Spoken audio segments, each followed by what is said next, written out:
Good evening viewers, followers. Ngayon ay magluto ako ng sinigang na buraw. Fresh na fresh. 200 pesos lang ang kilo. At lagyan natin ng gulay na pichay at may sili. Kaya ngayong vacation ay gagawa ko ng garden sa gilid ng bahay namin para magtanim ng iba't ibang klase ng gulay. Merong mga sili, sangig, tanglad, ampalaya, sitaw, okra, pichay, mustasa, kamatis, pipino at malunggay para kompleto na ang panglamhay sa gula o sa ulam.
Nag-direct ako.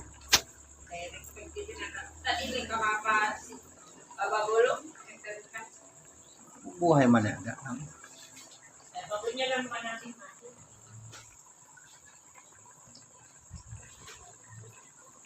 Yes,